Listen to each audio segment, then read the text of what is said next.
তিনি বিএনপির মধ্যেও অনেক সমালোচিত হচ্ছেন। তিনি মানে মানে অনেক জায়গা থেকে বলা হচ্ছে যে তিনি যথেষ্ট পরিমাণে বিএনপি আর থাকতে পারতেছেন না। অন্যদিকে আসলে আমার কাছে মনে হয় যে 5 আগস্টের পর থেকে যারা বাংলাদেশের সবচেয়ে মানে যৌক্তিক কথা তুলে ধরছেন তার মধ্যে ব্যারিস্টার রুমিন ফারহানা একজন। 5 আগস্টের আগে তো বটে, কিন্তু 5 আগস্টের পরে অনেক বেশি যৌক্তিক জায়গা থেকে এটা বলছেন, এবং এর জন্য আমি দেখতে পাচ্ছি যে তিনি বিএনপির মধ্যেও অনেক সমালোচিত হচ্ছেন। তিনি মানে অনেক জায়গা থেকে বলা হচ্ছে যে তিনি যথেষ্ট পরিমাণে বিএনপি আর থাকতে পারতেছেন না, অন্যদিকে চলে যাচ্ছেন।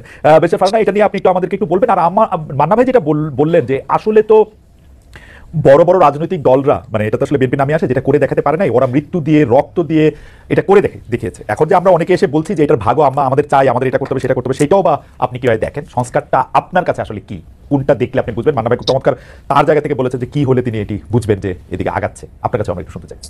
আপনাকে অসংখ্য অসংখ্য ধন্যবাদ খালেদ ভাই। আমি মনে করি যে 5ই অগস্ট এবং এর আগের 1 মাস পুরো দেশ, জাতি, রাষ্ট্র, সমাজ একটা বড় ধাক্কার মধ্যে দিয়ে গেছে। এমন একটা অভ্যুত্থান যেটা হয়তো আর ঠিক অভ্যুত্থানটি হবার 1 সপ্তাহ আগেও কেউ চিন্তা করতে পারে নাই, এবং মোটামুটি সকল রাজনৈতিক দল সহ দেশের মানুষও এক প্রকার মেনে নিয়েছিল যে 2028 সাল পর্যন্ত অ্যাটলিস্ট চোখ বন্ধ করে আওয়ামী লীগ থাকবে, এবং তারপরেও আরো 5 বছর থেকে সেটা সেই 41 পর্যন্ত গড়াবে কিনা সেটা নিয়ে নানান তর্ক বিতর্ক বা কিছু কথাবার্তা হয়তো সমাজে বা রাজনীতির মাঠে চালু ছিল, কিন্তু অ্যাটলিস্ট 28 পর্যন্ত মোটা দাগে সকলেই হাসিনাকে মেনে নিয়েছিল। কিন্তু এর মধ্যে যে হঠাৎ করে এমন একটি ধাক্কা আসবে, সেটা আজকে বুকে হাত দিয়ে সকলে যদি যার যার কাছে নিজের সৎ থেকে আয়নার সামনে দাঁড়িয়ে নিজেকে প্রশ্ন করে, আমার মনে হয় তারা তাদের উত্তরটি পেয়ে যাবে। আর যে কথাটি আপনি বলছেন যে খুব বেশি বোধহয় আর পার্টিজান থাকা যাচ্ছে না, খুব বেশি বোধহয় বিএনপি আর আমাকে মনে হচ্ছে না, তার কারণ সম্ভবত এই ধাক্কাটি না আমার মনে হয় প্রত্যেকের ভেতরেই নাড়া দিয়ে গেছে। ধরুন, আমি যদি একজন ব্যক্তিগত রাজনীতিবিদের বা একজন রাজনৈতিক ক্ষুদ্র কর্মী এবং একজন আইনজীবী মানবাধিকার কর্মীর চোখ দিয়ে পুরো ঘটনাটিকে দেখি, আমার কাছে মনে হয়েছে কেবলমাত্র একটি নির্বাচন, কেবলমাত্র মন্ত্রিসভার মুখগুলোর পরিবর্তন, কিংবা কেবলমাত্র সংসদ সদস্যদের এক পালের পরিবর্তে অন্য পাল গিয়ে সংসদে বসে যাওয়ার জন্যই এই 2000 মানুষ রক্ত দেয়নি। আবু সাইদ একেবারে নির্ভীক চিত্তে একটা গুলি, তারপরে আরেকটা গুলি, এবং ধীরে ধীরে তার মাটিতে বসে পড়া, এই বিষয়গুলো আসলে না এক পাল মানুষের বদলে আরেকটা পাল মানুষের বসে যাবার জন্য হয়নি। এবং আমার কাছে মনে হয়েছে যে আমার চিন্তার জগতে যে বিরাট একটি ধাক্কা লেগেছে, এই ধাক্কাটি আসলে সকলেরই কম বেশি লেগেছে, কিন্তু এটার স্থায়িত্ব বা এটার ইম্প্যাক্ট এক একজনের জীবনে এক এক রকম হবে। ধরুন, আমার কাছে মনে হয়েছে যে একটি সুষ্ঠু নির্বাচন, বাংলাদেশে যদি একটি সুষ্ঠু নির্বাচনের ধারাবাহিকতা থাকতো তাহলে কি হতো? তাহলে 2014 সালে হাইলি লাইকলি বিএনপি সরকার গঠন করতো এবং শেখ হাসিনা এবং আওয়ামী লীগ বিরোধী দলে বসতো।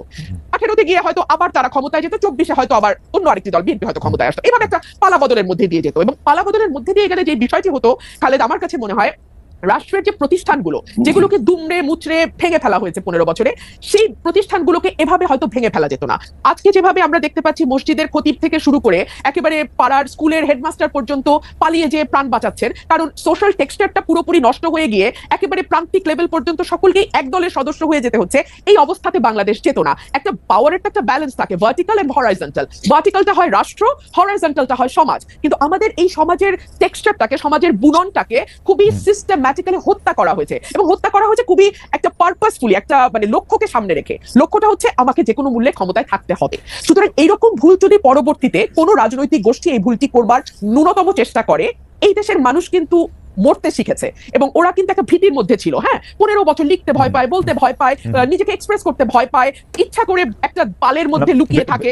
সেই জায়গা থেকে আপনি যেই অবস্থাটা বর্ণনা দিলেন, আপনার মনে কি এই সংখ্যাটা রয়ে গেছে? যেহেতু আপনি শুরু করেছিলেন যে এক পাল মানুষ থেকে আরেক পাল মানুষ, আপনার মধ্যে কি এই সংখ্যা রয়ে গেছে যে বিএনপি আসলেও তাদের ইয়াটা একটা লম্বা হবে এবং প্রায় একই ধরনের জায়গা হবে, যেইটা মানে যেই আশঙ্কা মান্না ভাইয়েরও আছে, সেই আশঙ্কা কি আপনারও আছে যদি আসলে এই গুণগত পরিবর্তনটা না হয়? দেখুন, বিএনপি 17 বছর নানান রকম জুলুমের মধ্যে দিয়ে গেছে। এই জুলুমের শিক্ষা বিএনপি কতটা নিয়েছে এটা বিএনপি ক্ষমতায় আসলেই আরো পরিষ্কারভাবে বোঝা যাবে। তবে বিভিন্ন জায়গায় আমরা যেই মেসেজগুলো পাই, সেই মেসেজগুলো খুব সুখকর নয়, এবং এটা যে সুখকর নয় এটা তো বিএনপি চেয়ারম্যান নিজেই স্বীকার করছেন, তাই না? তো তাহলে অথচ উনি কিন্তু বারবার ওনার নেতাকর্মীদের সতর্ক করছেন। এখানে দুটো তিনটা বিষয় হতে পারে, যে এক হচ্ছে যে ওনার বক্তব্য কি ওনার দলের তৃণমূলে যারা এই ধরনের কর্মকাণ্ডের সঙ্গে যুক্ত হচ্ছেন, মধ্যম পর্যায়ে যারা যুক্ত হচ্ছে। একটা সেকেন্ড, আপনি যখন এই কথা বলছেন, আমাদের একজন দর্শক এই মন্তব্য পাঠিয়েছেন যে ফেসিস্ট আমলে রুমিন ফারহানার প্রতিবাদী ভয়েস আমাদের সকলকে প্রেরণা যোগাতো। এখন কিছু কিছু এলাকায় বিএনপির অপকর্মের বিরুদ্ধে আমরা কি সেই একই কণ্ঠ শুনতে পাবো কিনা? ইন্টারেস্টিং, আমি ঠিক এই কথাটাই বলছিলাম, তাই না খালেদ জি ভাই? জি হ্যাঁ, তো এই ওনার এই কথাটা কি lower level, lower tier, mid tier and high tier খুব বেশি গুরুত্ব দিচ্ছে না? গুরুত্ব না দিলে কেন দিচ্ছে না? কারণ তারা কি মনে করছে যে কোনো ব্যবস্থা নেওয়া হবে না? কিন্তু আমরা তো বেশ কয়েকটি জায়গায় ব্যবস্থা নিতেও দেখলাম, তাই না? যদিও পরবর্তীতে আমরা দেখেছি যে অনেকেই আবার স্থগিত পদ আবার ফিরে এসছে, কিংবা বিরাট অভিষেকও হয়েছে দলে। তো এগুলো কি আসলে একটা বার্তা পৌঁছায় যে আসলে খুব বেশি কিছু হবে না, এই প্রথম একটু একটু ব্যবস্থা হবে, পরে আবার যেই থোর বড়ি খাড়া খাড়া বড়ি থোর? তো এই কথাগুলো বলবার একজন রাজনৈতিক কর্মী হিসেবে আমার বাংলাদেশে বসে একটু কিছু টোল আছে ডেফিনেটলি, তাই না?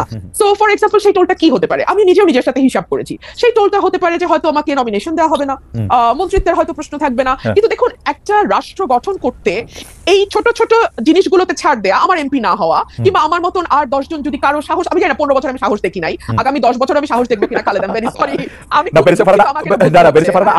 আপনাকে একটু থামাই এই পর্যায়ে। আমি শুধু প্রশ্নটা করে রাখি, সেটা হচ্ছে যে আপনি একাদশ জাতীয় সংসদে অন্যতম বিরোধী কণ্ঠস্বর ছিলেন, সংসদের মধ্যে সংসদের বাইরে, কিন্তু যারাই বিগত 3 সংসদ নির্বাচনে অংশ নিয়েছেন, সংসদে গিয়েছিলেন, তাদের ভালোভাবে দেখছে না বৈষম্য বিরোধী ছাত্র আন্দোলনের নেতারা বিগত 3টি নির্বাচনের সমালোচনা করলে একই সঙ্গে সংসদে থাকা ঠিক হয়েছে কিনা সেটি প্রশ্ন করছে। আমাদের দুটি প্রশ্ন, যে আপনি আসলে অন্য কোনো রাজনৈতিক দলে, বিশেষ করে বৈষম্য বিরোধী ছাত্র আন্দোলনের যদি রাজনৈতিক দল সংগঠন করে, সেখানে আপনি যাবেন কিনা, এক। আর দুই হচ্ছে যে আপনি যে আশঙ্কাটি করছেন যে আসলে নমিনেশন মনোনয়ন না পাওয়ার ব্যাপারে, সেটির ক্ষেত্রে আমি সেটা বলছি না, খালেদ, আমি একটু ক্লিয়ার করি, নাহলে না খুব একটা হেজি হয়ে থাকে।